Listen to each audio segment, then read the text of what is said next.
Hey guys, welcome to the Brofessional Development Podcast. Today's episode number 89. We're going to talk about flexibility and adaptation in life and in business.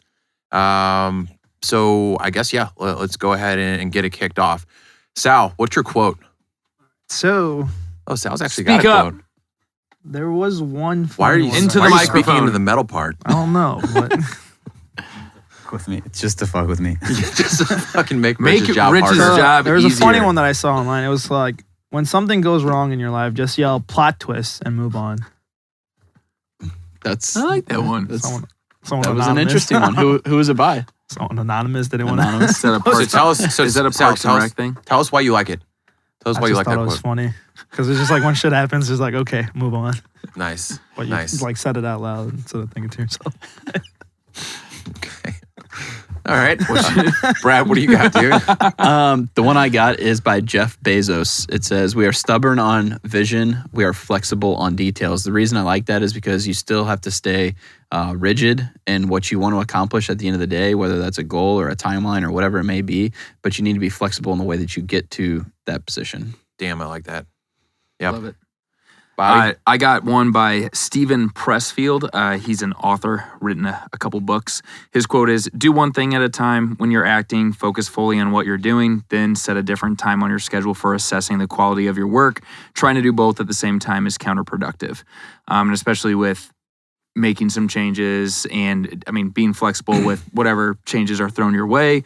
I think me personally, I can speak to this a lot of times in the middle of a project or I'm in the middle of doing something. I'll try and think too much about what I just did instead of just acting on it and thinking about, was that a good idea later? So that's one thing that stood out to me. Cool. What you got? So I actually, for my quote, I've got the serenity prayer. And it's, "God, grant me the serenity to accept the things I cannot change, the courage to change the things I am, and the wisdom to know the difference." Magic time. So the interesting part about why I know that so well is in high school, I failed a bunch of drug tests. And me and my Plot twist. So You got it. plot twist. So me and my Flex. flex. Me and my degenerate buddies would have to go to like counseling once a week with this lady named Kathy, and we'd have to sit together. We'd have to sit there. We'd have to hold hands every week and say the serenity prayer while half of us were fucking high while we were doing it. And This was in high school? this was in high school. Yeah. And so, but I actually fucking love that. And I think it embodies like what flexibility is. It's control the controllables. You know, if something's not going to the way that you want, and it's within your control, it's something that you're thinking or something that you do, change it. And I feel like half the battle is knowing what's in your control and what isn't in your control. And then knowing that it's like, okay, it's simple. It's one of those things that's simple, but not easy, if that makes sense. So Yeah, I totally agree. That's a good one. Yep. I thought you were totally going to go down a different road there and say that you guys had a sweatpant party. Like, once you said you were sitting and holding hands, so I'm glad it wasn't that way. what's a sweatpant party? You don't know what a sweatpants party is? I don't know what that is either. So a sweatpants party is when you and your buddies all sit in a room together. You wear sweatpants, no underwear, and you put a gay porno on, and whoever pops a boner first loses. Well, can I ask you a question? Yeah. Why did you think my school would make me go and watch gay porno and wear sweatpants with other people? It was just something about the lady Kathy. Catholic schools, man. Yeah, I was like, I thought it was going to go a different route. When he said Kathy, I knew we were safe. I thought maybe he was going with the pastor. And then I was like, okay. Got it. Yeah, no sweatpants parties. So did they drug tested you at St. Mary's? Yeah. Oh, I didn't know that. So I got drug tested. So you either typically got drug tested for one of two reasons. You were really bad at school or really bad conduct. And I was just like pretty bad in both, but not bad enough to get drug tested. Somebody on my team, basketball team, went to my coach and was like, "Hey, I see him hanging around with this Nick man. Grabowski guy. He's fucking smoking dope. He's fucking smoking dope." So I'm guessing he wasn't a starter. You were? I still have, I don't know who it is to this day. I've got my ideas though. Yeah. Oh, so you never found out who was the rat? No, I never did. But my coaches came up to me. They pulled me aside. They're like, "Hey, I hear you smoke weed. Is it true?" And I was like, "No." And they're like, Do you want some? Can we drug test you?" And I was like, "No." So yeah, got suspended for like I don't know, like the first whatever of the season for it. So no, never found the fucking narc. Never did. Damn. He's out here. He's probably out there listening to this right now. Yeah. Fucking asshole. Yeah. Do you guys? Did we get everybody on quotes? Yeah. I didn't necessarily have a specific book or podcast suggestion or anything like that in terms of the topic. Did you guys have anything there? I had one. It's a book called Do the Work by Steven Pressfield, same guy that I had that quote from. He was the author of The Art of War and Turning Pro, like a series of a couple books that all kind of play off of each other.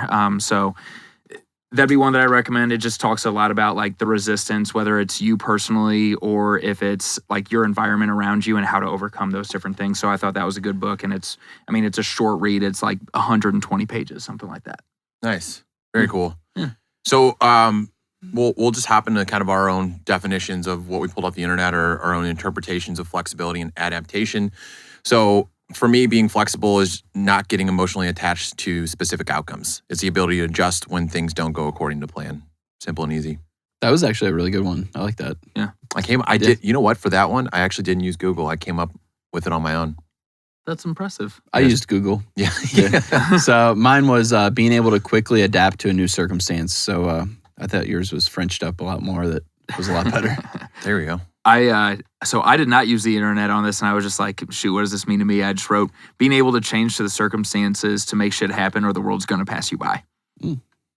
Not as French. Yes, but still A good. little bit more brash. It was there. Salil. To me, it's just like, I'll think of it like in the sports way. It's just like, all right, there's a lot of teams that will like show different types of changes in front of you, and you just gotta learn to adapt, make adjustments, and score the points. Yeah. All right, John Madden. Nice. There you go. So that being said, I will jump into this next one. What's like, do you think it's more being flexible in life and in business? Do you think it's more of an attitude or behavioral? And I guess probably why I came up with my own is this is something I've been looking into a lot more. As you guys know, like for the podcast, I typically set the agenda. I'm the structure guy. I'm the organizer. And so you guys have probably seen this either in the podcast and events or like when we go on our retreat. It's like in the past, I have been, when things don't go the way that I started to map them out, I get whatever, like frazzled, kind of sometimes turn into a little bitch, right? Maybe get a little passive aggressive. A little bit. Yep. It's not too bad. So that being said, that's something I'm looking into, and it's a shift in attitude. So for me, it's more about understanding that even when things go wrong, especially when things go wrong, there's opportunities there, right? And Brad, I was going to talk about this later, but what you had said on kind of your definition or what you're talking about with the quote, it's like there's a balance, right? It's not because if you're completely flexible, like if you're way too flexible, then you're just a simp. Then you're just basically Sal, right? Yeah, exactly. Sal is such a simp. I literally called him a simp yesterday before you got there. Did you really? I swear to God. Oh, what'd he do? Sal, what were we talking about? He couldn't decide between 2% and whole. Oh, he was talking. I told him he should.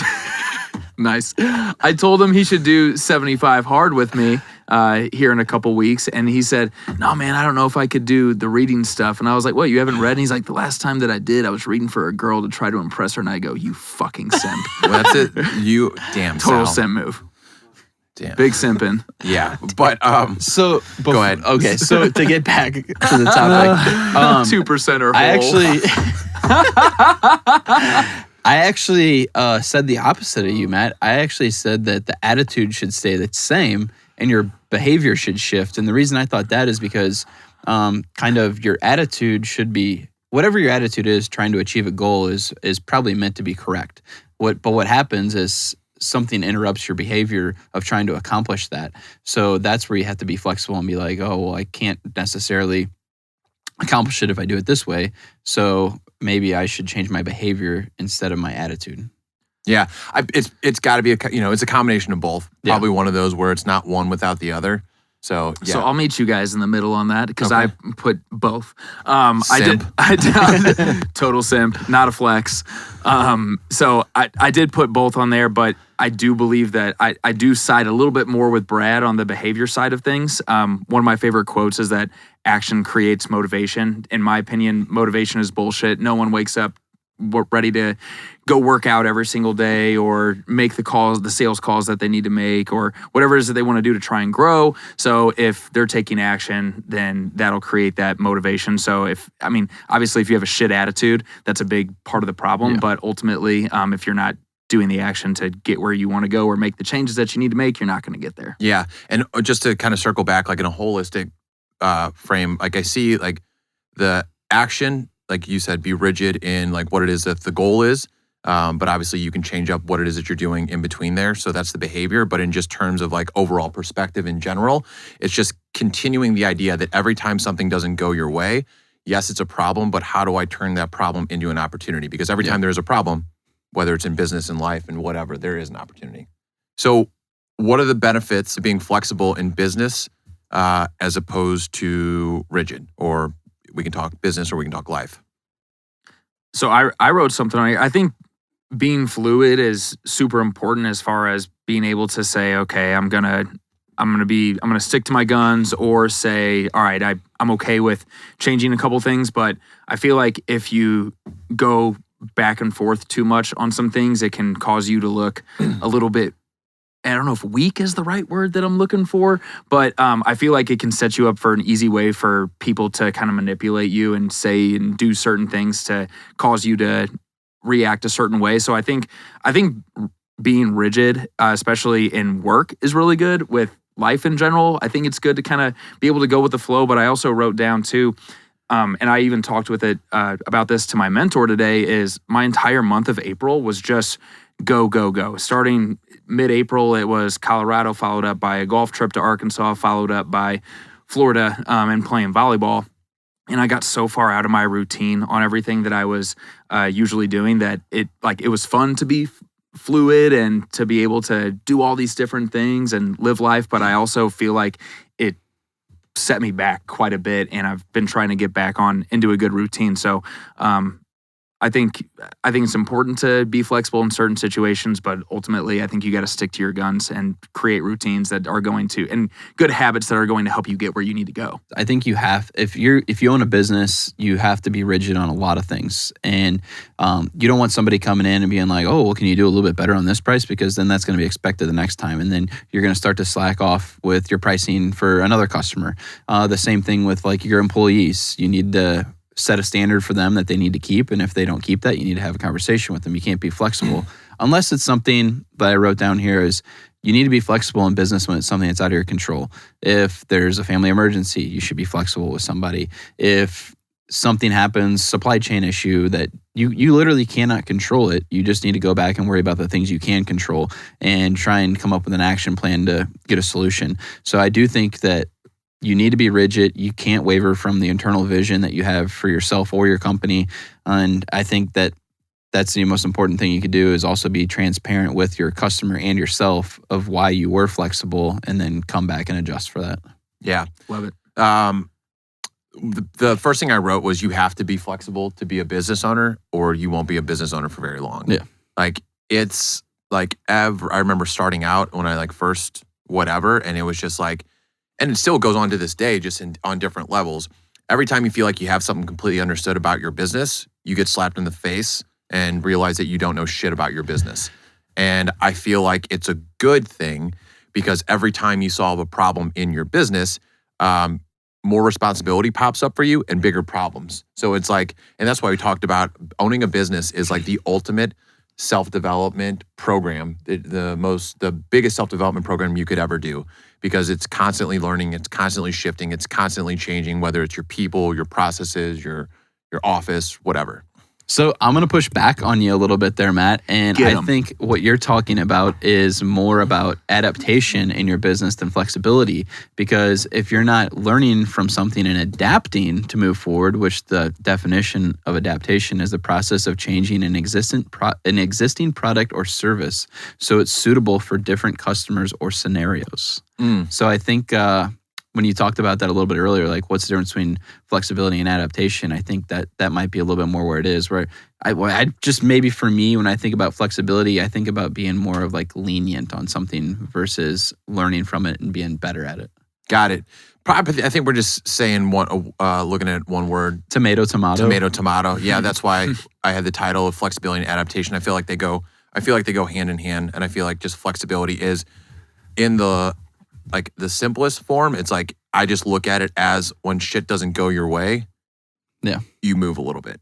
You readjust, which is adaptation. What did you say earlier, Sal? Plot twist? You just yell plot twist and then move on? The more I think about it, that's actually pretty good. I like it. You should have Matt just... he totally hated you for that at first. It was I like, know. this is how we're starting this podcast, Sal. Great quote. So welcome. I was actually just surprised he had a quote. You know what I mean? Sal always I've comes always had a prepared. quote. What do you mean? Do you? Sometimes we just Wow, forget to guy. ask him. I just don't. I Probably guess. too high. Zinger. Yeah. So for me, like the job that I'm in, we have a lot of flexibility and adaptation that we have to deal with. So like there'll be issues where like a truck driver will get stuck in traffic or get in an accident, so it'll be delayed. Sometimes we'll have to like make adjustments in schedules. Sometimes could get out of our hands, so we have to adapt and make sure the customer and the company is happy on both aspects. So we kind of deal with that every day with my job. Right now with some adaptations that we have to deal with is just like there'll be like some old school truck drivers that are unwilling to adapt to the changes. Like right now, like everything's going to like a more technological advancement to it. So like some customers will be like using a app, and a lot of truck drivers aren't tech savvy enough, or a lot of truck drivers are just reluctant to make changes of it. So it's just, you just got to be flexible and make adaptation. Sometimes we'll have to like find a different trucking company that's more willing to make those changes. So it's just like, it's hard for them because they'll like deal with the flexibility. So it's just like what I have to deal with. It's kind of both. So it works both. But you just got to be rigid at some point and just be like, hey, if you're not willing to change, then You're fucking fired. well, yeah, or we'll find someone else. They'll move the shipment for us. So You say it nicer than I did. Yeah. Okay. So with a lot of these, it's like you said, we're looking for, in this one, examples of you're rigid for so long until you finally embrace the current situation and adapt it, and it goes hand in hand. I'm just going to couple it with the other question, which is basically those problems have the opportunity to turn into opportunities. So The opportunity Wow. to turn into opportunities. It makes sense. So I was picking up what let's- you're putting down. Thank you. Hopefully we can cut some of that. No, leave it all, Rich. What are some examples in life or business where problems have come up and you've been able to turn those problems into opportunities? So I can talk about this because we made a pretty big shift in our business. I guess, man, it's so hard to even think about time with COVID. But when COVID hit, my business kind of took a big hit because we supply a lot of parts for race cars. When that happened, nobody was racing for a extended period of time, so we weren't selling race car parts. When that happened, I realized that I had too many eggs in one basket, and I needed to diversify a little bit. So that's when we made the shift to start looking for outside work out of our niche. And that was probably one of the biggest mistakes that I didn't do fast enough, was getting out of our niche and trying to find other jobs. Since then, we're probably 50-50 on race car parts and outside work, and it's been a pretty comfortable position because when one seems to be a little bit slower, the other one picks up and it evens out pretty well, and outside stuff pays a lot better than race car parts. So that's probably my best example. Was during COVID, I had a realization of, I'm fucked right now. What can I do to start generating some revenue? Mm-hmm. Yeah. So I pulled an example out of my first job, which was when I was in home security sales. So our job was to partner with home inspectors, insurance agents, real estate agents. And I came in and I did really well. I was the top, or one of the top salespeople within the first like 3 or 4 months of doing that. And your job is to first bring in the leads and then sell the leads, right? Well, I brought in so many leads that my closing percentage, because they looked at like percentage of leads closed, was down, and it was dog shit because I couldn't get to all of them. So at that point, that's when I was kind of getting shit for it, even though like my sales numbers were above everybody else's. So that's when I came up with the idea to get an assistant that would call these warm leads and set appointments for me. So instead of me cold calling these people, a person came in and like I actually paid her through my paychecks, and she was in the office, but she set the appointments and I closed them down. Awesome. That's pretty baller. Yeah, it was cool. You were hiring assistants before you even knew that you were going to have your own company. Yeah, now my assistants are in the Philippines. You're a Filipino princess. Yeah. So I wrote down on here just recently with we have all these existing clients, and same thing Brad was talking about through the pandemic. So many things changed. We had a lot of agents that weren't taking care of their existing clients, and then we had a lot of businesses that were shut down, that were not letting people in to be able to go in and write more insurance policies. So we have, it's almost like a third of our book has been 2+ years inactive. So one of the things that a lot of other people in my position have always sat on was they would just hand out these accounts, hope that things would go better. So I actually decided that I was going to start taking those accounts, and I've actually I'm working on hiring that virtual assistant. I have my admin take care of a lot of setting these appointments. I go run them. I go set up enrollments. And so far, we've scheduled probably 6 or 7 enrollments just in the past couple weeks for accounts that were apparently you could never get into, according to all the other Aflac agents. And we're getting into them. So something where I have stuck to my guns on that. And we have we got quite a few more accounts that we're going to be getting and coming up on, but gonna try and, we're sitting on gold with all these accounts out there, and it's just a matter of trying to make something happen. So that's something that I did here recently that has been working well, and we'll continue to see how it goes. Cool. Yeah. Last, and we kind of already touched on this, is there a point where we are being too flexible, trying to adapt too much, and any examples that you guys might have? I don't really have any examples. I feel like adapting is just part of life. I feel like if you're not adapting, you're probably not growing and putting yourself in a position to succeed. So I don't really have an example of one I maybe regret. I don't have examples, but just kind of to piggyback off our point earlier, it's yes, you can be too flexible. If you're too flexible in every area of business, life, whatever, then I believe it turns into passivity. So that's kind of my take on that. I wrote down sticking to your guns on this too. If you're going to make a change or something like that, you need to stick to them and not make exceptions for the things that you put in place, whether it's for your business or for your own expectations of yourself, whether you're trying to stick to a workout regimen or a diet, or whether it's starting an initiative or something like that with your company. So yeah, I agree. Yep. So I think just to kind of put a bow on this thing, in terms of flexibility and adaptation, whether it's in life or business, yes, you should be flexible. Yes, you should and have to learn to adapt if you want to keep growing. But there's also a level of rigidness and structure that needs to be there. I think Brad actually at the beginning probably put it best. You need that structure. You need that rigidness. You need to set the goal, but you need to just be super flexible in the way that you achieve that goal. So I think that's all we have for today. We appreciate you guys tuning in. Follow us on Instagram. Hit us on all the major platforms. Subscribe. Leave us a review. Don't be like Sal and Rich, please. If you like this in any way, shape, or form, leave us a review. Otherwise, we'll catch you next week. See you guys. Peace. Later. Services.